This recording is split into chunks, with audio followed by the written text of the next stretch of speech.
എൻ്റെ എല്ലാ പ്രിയപ്പെട്ട കൂട്ടുകാർക്കും മിസ് ചാൻഡീസ് ഫുഡ് നോട്ട്സിൻ്റെ മറ്റൊരു എപ്പിസോഡിലേക്ക് വളരെ സ്നേഹപൂർവ്വം സ്വാഗതം. ഇന്ന് ഒരു സൂപ്പർ ഈസി റെസിപ്പിയാണ് ഫിഷ് കോക്കനട്ട് ഫ്രൈ. ഇതിനകത്ത് കൊച്ചുള്ളി ചേർത്ത് വളരെ സിമ്പിളായിട്ടും ടേസ്റ്റി ആയിട്ടും ഉണ്ടാക്കാവുന്ന ഒരു റെസിപ്പിയാണ്. അപ്പം ഞാനിന്ന് കറുത്ത ആവോലി കൊണ്ടാണ് ചെയ്യുന്നത്. കാര്യം നല്ല സൂപ്പർ മീൻ കിട്ടിയതുകൊണ്ട് ഈ തകർപ്പൻ റെസിപ്പി അങ്ങ് ചെയ്യാമെന്ന് വിചാരിച്ചതാണ്. ചാനൽ ആദ്യമായിട്ടാണ് കാണുന്നതെങ്കിൽ സബ്സ്ക്രൈബ് ബട്ടൺ പ്രസ് ചെയ്തതിന് ശേഷം വരുന്ന ബെല്ലൈക്കണും പ്രസ് ചെയ്ത് ഓൾ എന്നുള്ള ഓപ്ഷൻ സെലക്ട് ചെയ്താൽ ഞാനിടുന്ന എല്ലാ വീഡിയോസിൻ്റെയും നോട്ടിഫിക്കേഷൻസ് നിങ്ങൾക്ക് ഉടൻ തന്നെ കിട്ടും. അപ്പോൾ നമുക്ക് ഈ ഫിഷ് കോക്കനട്ട് ഫ്രൈ എങ്ങനെ ചെയ്യുന്നതെന്ന് നോക്കാം. ആദ്യമായിട്ട് നമുക്ക് മീനൊന്ന് മാരിനേറ്റ് ചെയ്ത് ഒരു അരമണിക്കൂർ വെക്കണം. നെത്തോലിയോ, അയല, മത്തി നിങ്ങൾക്ക് ഇഷ്ടമുള്ള മീൻ കൊണ്ട് ഇത് ചെയ്യാം. ഇത് കറിവേപ്പില പൊടിയാണ്. അതായത് നമ്മുടെ വീട്ടിൽ കറിവേപ്പില ഇഷ്ടം പോലെ ഉണ്ടല്ലോ, അത് വെറുതെ ആ സൂര്യപ്രകാശത്തൊന്ന് വെച്ച് ഉണക്കിയിട്ടങ്ങ് പൊടിച്ചാൽ മതി. ഈ റെസിപ്പിക്ക് ഇത് ഒത്തിരി നല്ലതാണ്. ഒരു 1/4 ടീസ്പൂൺ ഉലുവാപ്പൊടി. ഇൻഗ്രീഡിയൻസിൻ്റെ ലിസ്റ്റെല്ലാം വീഡിയോയുടെ ഒടുവിലും അതുപോലെ തന്നെ ഡിസ്ക്രിപ്ഷൻ ബോക്സിലും തന്നേക്കാം. മുളക് പൊടി, എരി നമ്മുടെ ആവശ്യത്തിന് അഡ്ജസ്റ്റ് ചെയ്യാം, എങ്കിലും ആ മീനിലെല്ലാം ഒന്ന് പിടിക്കാനുള്ള മസാല ഉണ്ടാവണം. മഞ്ഞൾ പൊടി, കുരുമുളക് പൊടി, ഉപ്പ്. അപ്പോൾ ഇതെല്ലാം വെള്ളം ഒഴിക്കാതെ മിക്സ് ചെയ്യണം, അത് പ്രത്യേകം ഓർക്കണം. മീനിനകത്ത് പുരളാനായിട്ട് ഇത്രയും മസാല പോരാ എന്നുണ്ടെങ്കിൽ എല്ലാ ഐറ്റവും ഒരു ശകലം കൂടെ അങ്ങിട്ട് മിക്സ് ചെയ്താൽ മതി. ഈ ഓരോ മീനൊന്ന് ഇതിനകത്തേക്ക് മുക്കി വയ്ക്കാം. ഈ മീൻ ഓൾറെഡി വെറ്റ് ആയതുകൊണ്ട് മസാലയിൽ ഡ്രൈ ആണെങ്കിൽ ഇതുപോലെ നല്ലതുപോലെ പിടിച്ചിരുന്നോളും. ഇത്രയും ടേസ്റ്റി ആയിട്ടുള്ള ഒരു റെസിപ്പി ഇത്രയും എളുപ്പത്തിൽ ചെയ്യാൻ പറ്റുമോ എന്ന് എനിക്കറിയില്ല.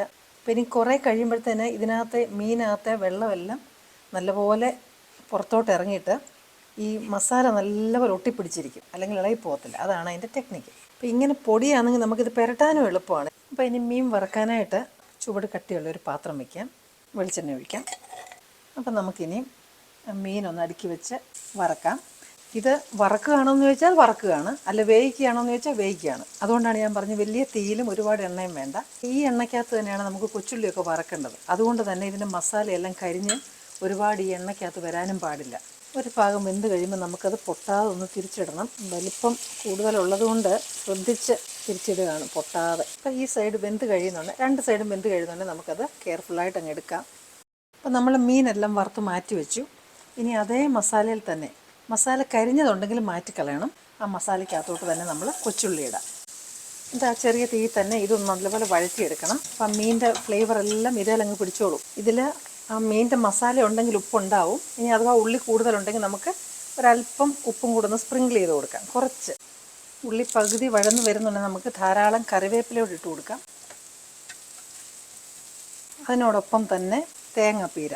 ഇതാണ് ഫിഷ് കോക്കനട്ട് ഫ്രൈ എന്ന് പറയാൻ കാര്യം. അധികം കോംപ്ലിക്കേഷൻസ് ഒന്നും ഇല്ലാത്ത സൂപ്പർ ഡ്യൂപ്പർ റെസിപ്പിയാണ്.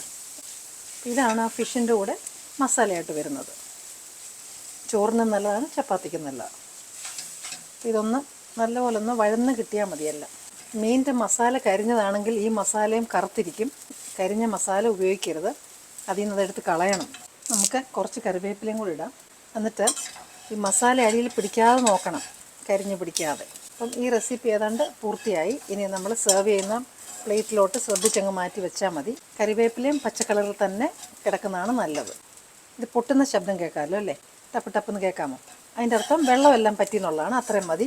ഈ റെസിപ്പി ഇഷ്ടപ്പെട്ടു എങ്കിൽ നിങ്ങൾ ലൈക്ക് ബട്ടൺ ഒന്ന് പ്രസ് ചെയ്യാൻ മറക്കരുത്. കൂട്ടുകാർക്കൊന്ന് ഷെയർ ചെയ്ത് കൊടുക്കണം. അപ്പോൾ ഇതെല്ലാവരും ഒന്ന് ട്രൈ ചെയ്ത് നോക്കുമല്ലോ, വളരെ ഈസി അല്ലേ.